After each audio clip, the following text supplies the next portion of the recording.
Fala aí, galera histórica, tudo bem com vocês? Eu me chamo Rodrigo Bastos, sou professor de História e hoje estamos aqui com o último vídeo da nossa série da Grécia Antiga. E em ritmo desse último vídeo eu coloquei aqui um traje cheio de olhos gregos para que a gente fique ambientado na Grécia. Mas antes de qualquer coisa, roda a vinheta que a gente já vai conversar.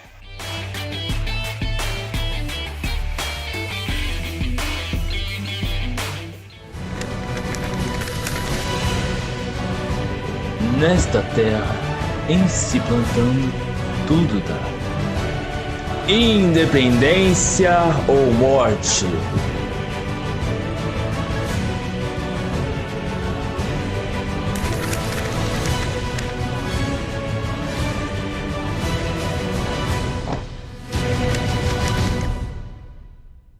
E hoje iremos falar sobre as guerras gregas, como eu já disse no início dessa série, né, na formação da Grécia. Depois a gente fez os vídeos sobre Atenas, sobre a filosofia, Sócrates, Platão, Aristóteles. Hoje estamos falando sobre as guerras, mas teve Esparta também, como já conversamos. E hoje a gente vai encerrar essa série que foi incrível, pessoal. Então, para começar, antes de qualquer coisa, a gente vai falar sobre os persas, porque é muito importante para a gente entender as guerras gregas. Os persas, a gente não conversa muito sobre eles, porque eles sempre foram os derrotados. Então, os derrotados não são muito ouvidos, mas eles são muito importantes nessas guerras que a gente vai conversar agora. Por quê? Porque os persas, gente, eles tinham um número militar enorme.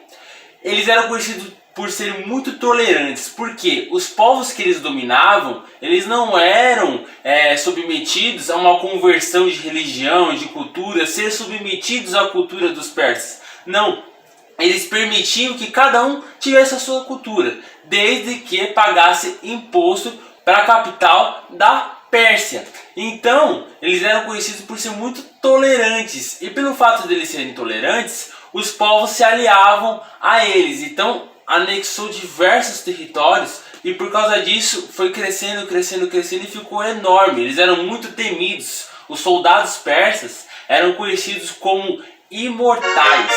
Então, você brigar com os persas é começar uma guerra com mais de 100 mil soldados contra você. Então ninguém pensava em si em querer arrumar uma guerra com os persas. O que acontece? Eles dominaram ali a Turquia, eles dominaram territórios próximo da Grécia. E aí quando começa a esbarrar ali nas polis gregas, começa a incomodar ali o centro. E para acrescentar também, gente, os persas dominaram o Egito. O Egito, que era um território muito fortificado. Inclusive, a gente tem vídeo aqui no canal sobre o Egito. Então, clica aí em cima, vai surgir aqui o vídeo do Egito. Vocês clicam se vocês têm interesse de estudar um pouco sobre o Egito.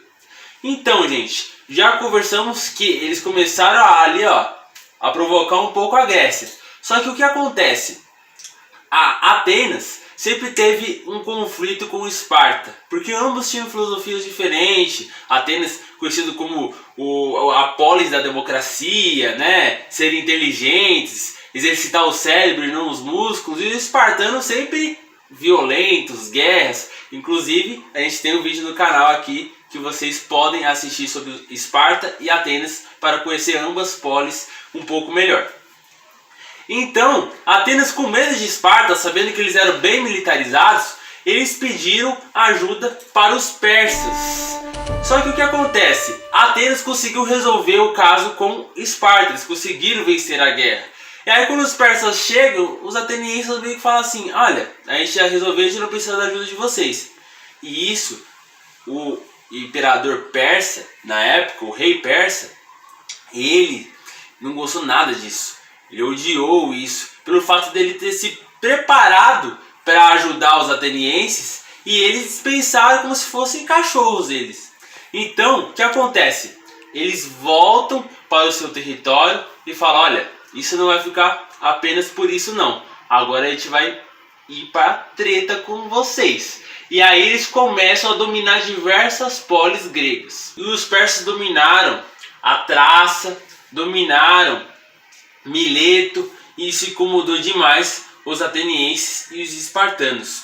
Para vocês terem uma ideia, gente, na época os persas já tinham uma dimensão de exército de mais de 200 mil soldados.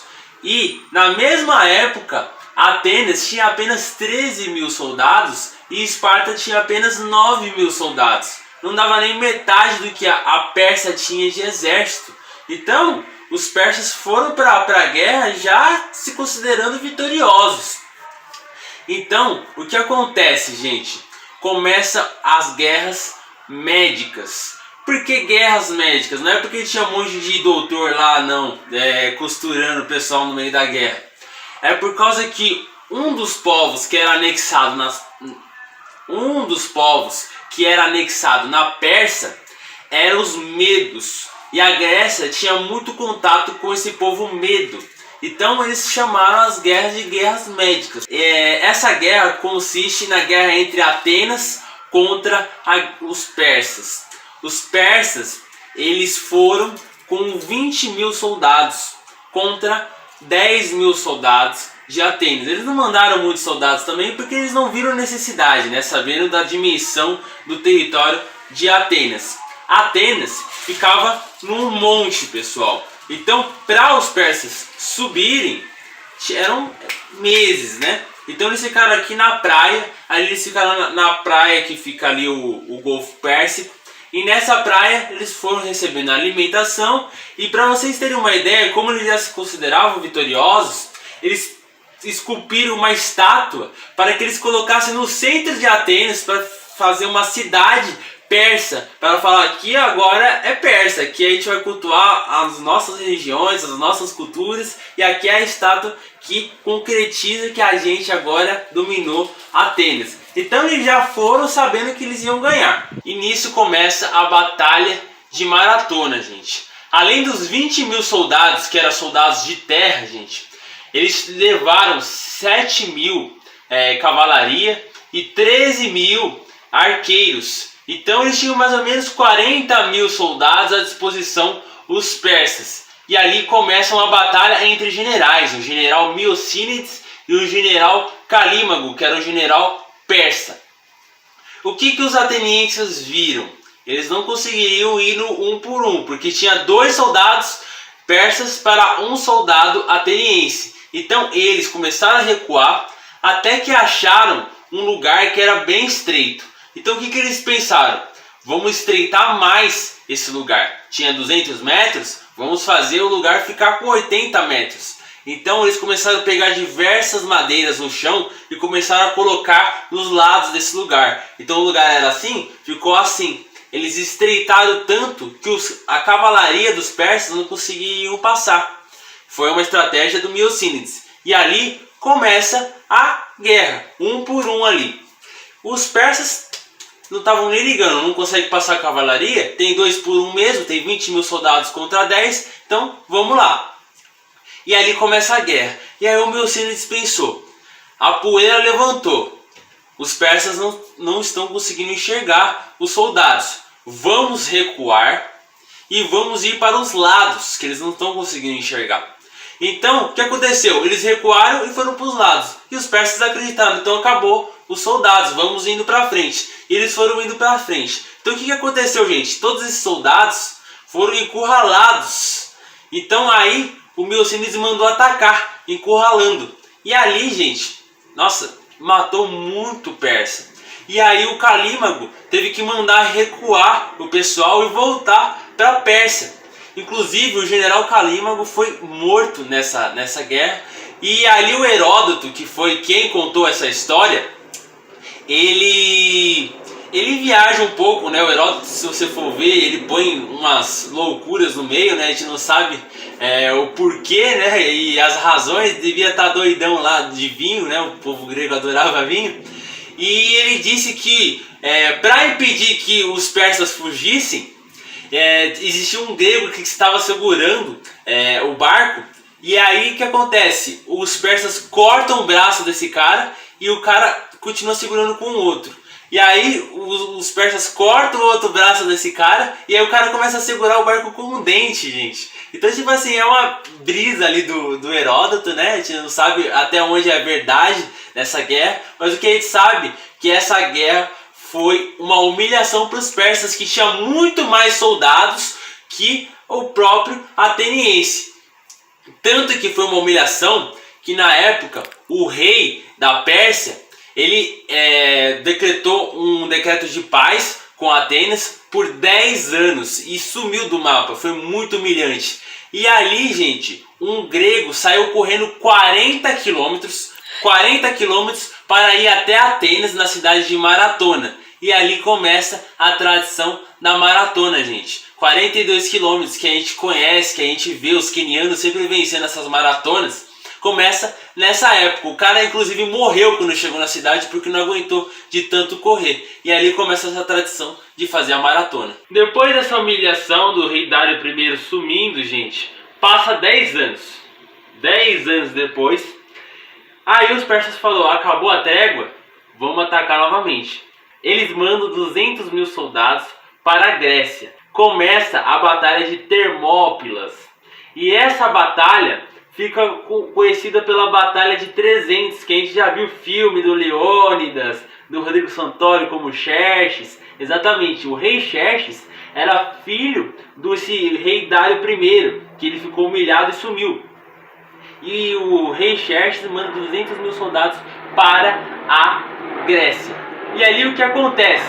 Os atenienses, lembra que eles tinham uma treta com Esparta? Eles se unem. Os atenienses só tinham 7 mil soldados, gente. Não tinha como enfrentar os persas com 200 mil. E ali, Esparta manda 300 soldados apenas para segurar esses 200 mil soldados. E, gente, é impressionante porque eles conseguem segurar esses 200 mil soldados durante 3 dias. Imagina, 300 homens sendo atacados por 200 mil soldados, segurar os caras por 3 dias. E eles só foram derrotados porque um espião que estava dentro dos espartanos falou uma forma de eles conseguir passar a barragem por trás e atacar pelas costas dos espartanos. Mas eles eram tão fortes, tão bem treinados, que eles conseguiram derrotar durante 3 dias 200 mil soldados, gente. Eles minaram bastante o exército persa. Bom, eles segurando esse exército durante 3 dias, deu tempo para Atenas pensar uma forma de se organizar. Então o que eles fizeram? Eles fugiram de Atenas. Então quando os persas chegam em Atenas, não tem mais gente lá. Então eles tacam fogo na cidade de Atenas. E ali os gregos saem da cidade e começam a pensar uma forma de derrotar os persas que ficaram no território. E qual era a forma deles pensarem nisso? Gente, os persas eles aproveitavam ali o mar Egeu para conseguir levar os alimentos dos soldados. Então uma forma de derrotar os persas é minar esses navios para que o alimento não chegue e os soldados morram de fome. Então foi o que o general grego na época pensou. Vamos construir navios para quebrar os navios dos persas e eles morram de fome ou fujam do nosso território. Então começa a se construir navios. Essa ideia do general Termístocles de construir esses navios foi muito inteligente. Não eram qualquer navios, porque dentro desses 200 navios que ele mandou construir, os persas tinham 400. Só que esses navios não eram qualquer tipo de navios, não. Ele construiu um navio de 3 andares. Esse navio ficou conhecido como triremes. E esses 3 andares tinham uma ponta. E essa ponta era feita para bater nos navios e os navios destruírem com os soldados. Então os navios eram muito fortes para eles não se autodestruírem. Eles só destruíam o navio do outro. Então era um carrinho bate-bate, gente. Era para bater mesmo e destruir o navio do outro. E aí, gente, o rei Xerxes tenta fazer de novo aquela coisa do espião. Achar um espião no povo grego para derrotar os atenienses, os gregos que se uniram ali, né? Então ele acha esse espião fala para ele um conselho de atacar de madrugada. Só que o que ele não esperava é que esse espião não era um espião a favor dos persas, era um espião a favor dos gregos. Ele fez meio que um joguinho para que o Xerxes acreditasse. E ele faz exatamente o que ele falou, ataca de madrugada. E quando ele ataca, ele não esperava que os gregos já estavam preparados com 200 navios. E esses gregos atacam diretamente os navios. Eles batem nos navios, destroem esses navios que vinham com 200 persas cada um. Então tinha 400 navios, então imagina quantos eles conseguiram derrotar.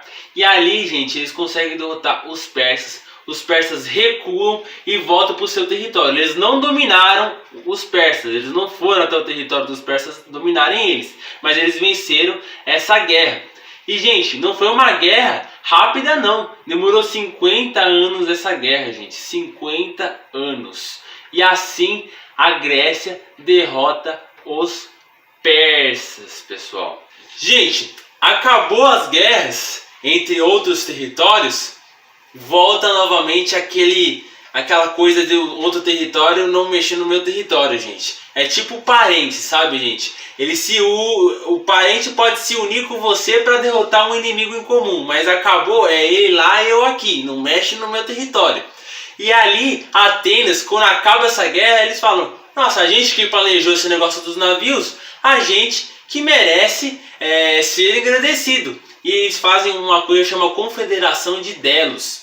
Começa a cobrar imposto das outras polis ali da Grécia. Começa a explorar. Então Atenas cobrava dos povos do norte e Esparta dos povos do sul. Só que aí, gente, o povo ali da região de Corintos, né, tinha que ser os corintianos, né, gente? Se fosse os palmeirenses, se fosse São Paulino, não tinha essas coisas não.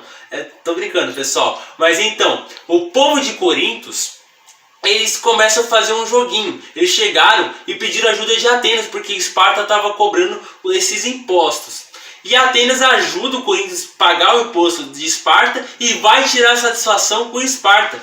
Esparta não gosta nada disso. E ali começa uma guerra. A guerra entre Esparta e Atenas. Chama a Guerra do Penepoleso, gente. Uma guerra muito famosa que inclusive Sócrates lutou nessa guerra pelos atenienses, gente. E se você não conhece ainda a história de Sócrates, tem um vídeo aqui no canal sobre Sócrates, gente. Que eu já falei sobre a história de Sócrates. Vai aparecer o link aí em cima para que vocês possam clicar e estudar sobre o Sócrates.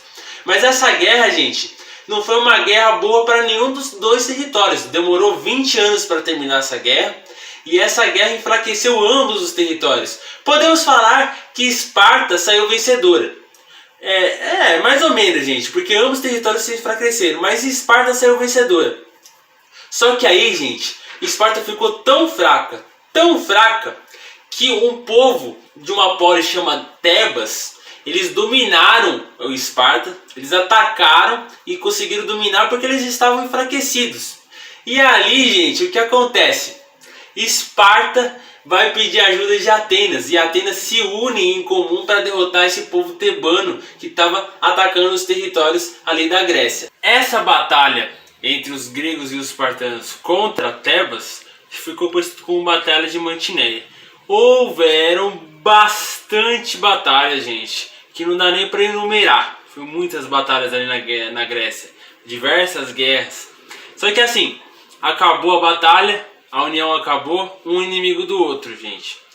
Só que aí, gente, de todo esse tempo que a gente conhece na Grécia, isso foi enfraquecendo, até que um povo ali que eles não davam muita bola, chamava Macedônia, eles chamavam até de bárbaros. O Filipe II, o grande, o magnífico Filipe II, ele era um grande estrategista e conseguiu conquistar a Grécia. Ele morre e seu filho entra no seu lugar. O filho dele é o Alexandre Magno, Alexandre o Grande, gente. O grande conquistador. O único território que ele não conquistou da Grécia foi Esparta. Mas ele deixou isso para lá. Ele conquistou toda a Grécia, Atenas, tudo. E foi conquistando o Egito, Roma. Ele chegou até a Índia, gente. Ele é o grande conquistador. Ele praticamente colocou a cultura grega para o mundo, gente, porque ele praticamente dominou o mundo, ele nunca foi derrotado, né? Ele foi morto doente. Mas isso a gente pode fazer um vídeo depois sobre Macedônia, se vocês quiserem eu faço um vídeo apenas do Alexandre o Grande, que merece, é um grande personagem histórico. Mas foi isso, gente, as questões das guerras da Grécia. E se vocês gostaram da nossa série, gente, deixa o seu like para o YouTube entender que vocês gostaram do vídeo e divulgarem para outras pessoas que esse conhecimento é muito importante. Compartilhe com aquele amigo seu, com aquele parente, com aquele primo seu que sempre faz vestibular, porque esse assunto que a gente conversa sempre cai em concursos públicos, vestibular, Enem, FUVEST. Então compartilhe para esse conhecimento ajudar o outro. E se inscreve para que vocês façam parte dessa família histórica que cresce cada vez mais. Chegamos a 700 inscritos, rumo aos 1000, gente. Então, pessoal, um grande abraço, fiquem em paz e se superem sempre. Tamo junto!